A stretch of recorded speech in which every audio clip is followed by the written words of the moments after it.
नमस्कार मंडळी, आज बनवली आहे स्वादिष्ट आणि सोपी अशी मटर पनीरची रेसिपी। चला तर मग रेसिपीला सुरुवात करूया। आता 2 छोटे कांदे सोलून घेतलेत आणि आता उभं चिरून असे कट करून घेतलेत।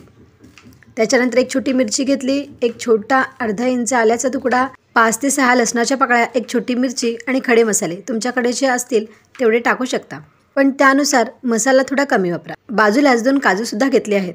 काजू सुद्धा मधोमध असे चिरून घेतले आहेत। 2 लाल टोमॅटो घेतलेत, ते सुद्धा आता कट करून घेऊ।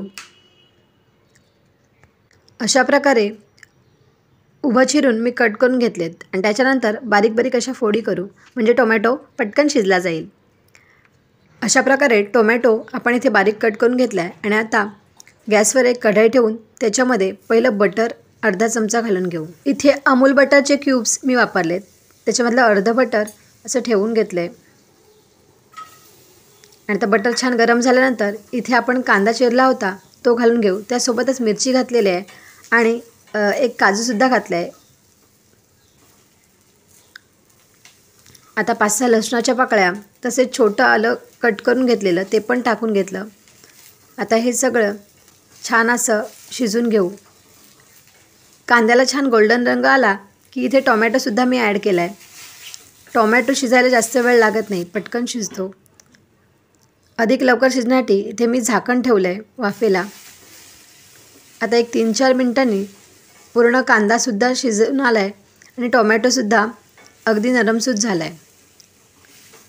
आता संपूर्ण जे वाटण आहे ते आपण आता थंड करून घेतलं आहे आणि त्याच्यानंतर आता मिक्सरला हे वाटण छान असं बनवून घेऊ।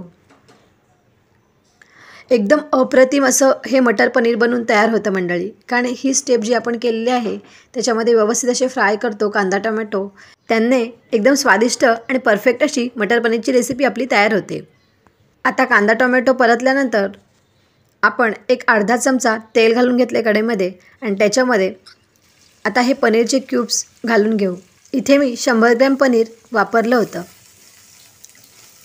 आता छान असं गोल्डन ब्राऊन रंगावर हे आपल्याला फ्राय करायचे आहेत पनीरचे क्यूब्स। आणि त्याच्यानंतर जो अर्धा चमचा बटर राहिलेलं होतं ते कढईमध्ये आता घातले आणि एक पळी तेल घातले। आता तेल छान गरम झाल्यानंतर घालूया थोडंसं जिरं।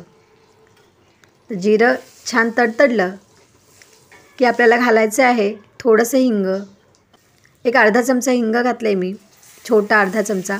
आणि त्याच्यानंतर जे आपण वाटण करून घेतलं होतं मिक्सरला ते लगेचच घालून घ्यायचं आहे आणि छान असं तेल सुटेपर्यंत 3-4 सेकंद असं फ्राय करून घ्यायचे आहे वाटण।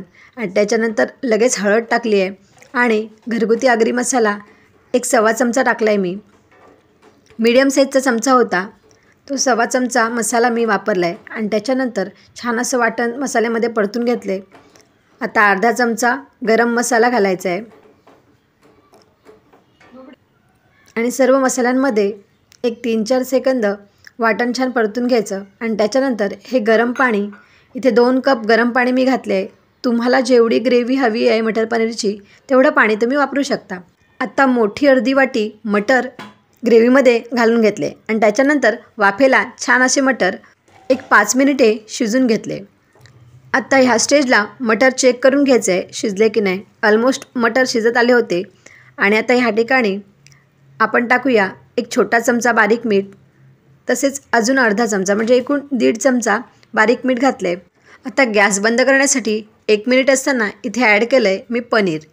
पनीर जास्त शिजवायचं नाही आहे, त्याच्यामुळे 1 मिनिट असताना ते ॲड करायचं आहे।